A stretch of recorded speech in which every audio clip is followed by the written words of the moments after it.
Hi. Today we're going to talk about something that's really interesting, and it's in everybody's life, and it's something that has been so misunderstood that we should deal with it today. And it's about the ego. The ego. My God, our egos. We all have one.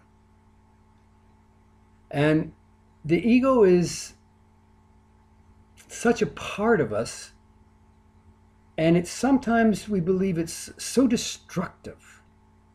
And we ask the question, how could this terrible, disastrous, inflated, dangerous thing become part of this wonderful creation?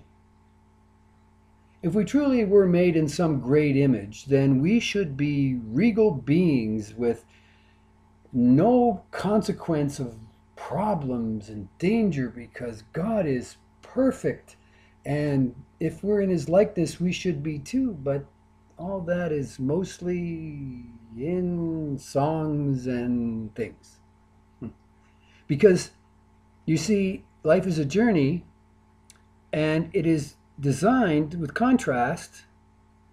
And those are the things that appear to happen on the outside when your car breaks down or you lose your job or your dog dies, or those are things that but on the inside is where the real turmoil is. It's on the inside. So when we talk about ego, we look at it and we say, "Whoa, my, that guy's ego is so big. You believe how arrogant he is and how bold he is and how over the top he is." Why am I so familiar with those things? Anyway, here's the thing. They are destructive because they're out of balance. Okay? What is your ego? Your ego is something that moves along with your I am. And what is your I am? It is who you are. When Moses spoke to the burning bush, who, what name shall your people call you? I am the I am. Okay, so your I am is your God connection to who and what we are. So when we want to talk about us being born in the likeness of some great thing, that's it. My I am. And when your I am is in place and running perfect, you're at 0 point energy. You are in balance. You are aligned. Okay? You don't have to go over the top and do anything special because it's from this zero place balance. In the present moment, remember what we've learned, how important the present moment is. It is from this where we make our intelligent decisions based on our experience, our history, our knowledge, and boy, our understanding. Still haven't talked about ego here, have I?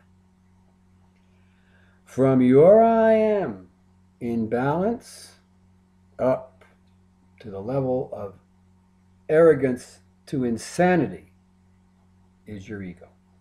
Now, this same ego is the one that tells you how wonderful you are and how much better you are than everybody else. And it is also the very first one to remind you how dumb you are and how many mistakes you have had and how often we've been in this place. And what happens is the ego hooks up with the brain. Now, these on their own do fine. Put these two bad boys together and they start making decisions that they have no business making. Because the ego can paint a wonderful picture and the brain only deals with the current events and the things that are present. So your TV has an effect on you, your gossip has an effect on you, your general fears have an effect on you, and that ties into your ego. And then there's a bolstering of energy, and somehow the brain, which is only meant to be a processor, to go look for what we feel we should have. Do you see how out of balance all this is? If we take it from our feeling, I think this is a good way to go because I feel this is right. We are always in balance because our I am knows what we are capable of doing. And ego doesn't get a chance to play with the brain because it's got idle time on its hands because we're always in sync on what we know to be understanding from our alignment. Back to ego. Okay.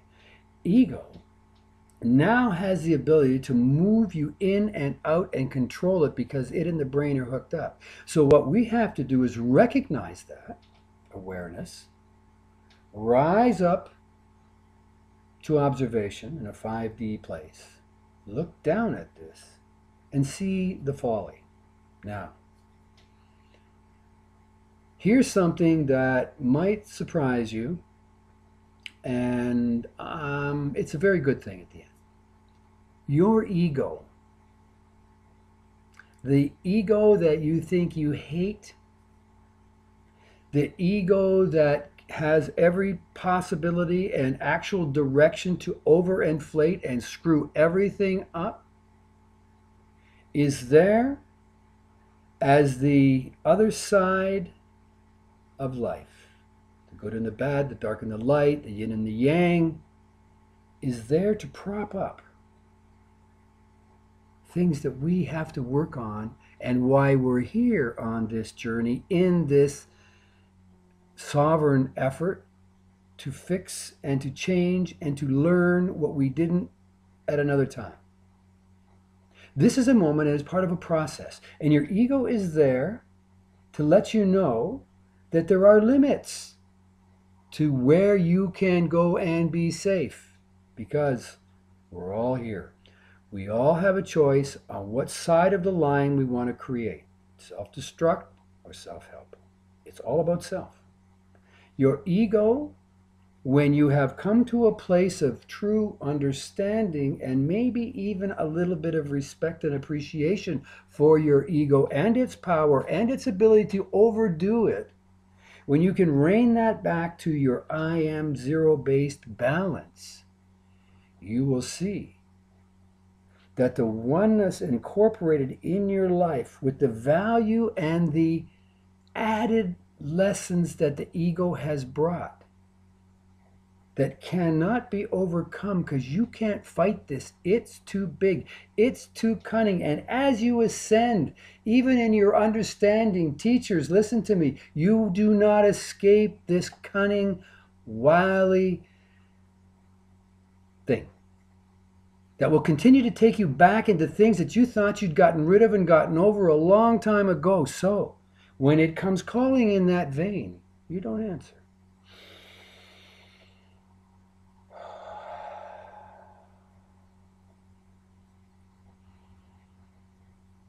You will find the I am in you. You will find that zero-based balance, the true you, the true capable human being that you have become and you have come to be.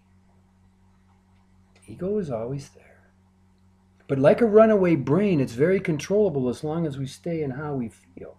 And if our feelings are attached to our authenticity, there is no escaping our sanity. And we will always be in some form of balance. So, friends, your ego is as much a part and as much a need in your life as your joy and your pleasure.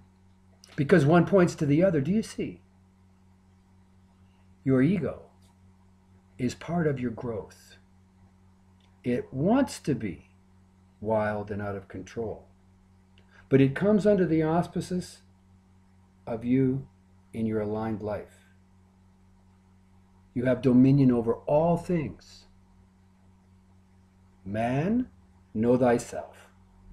Really see where you can, once it's identified and intellectually being able to see, you in a larger sense can come to terms with all that is about you, because we are the top of creation. This was interesting for you to know, I hope. And so it is.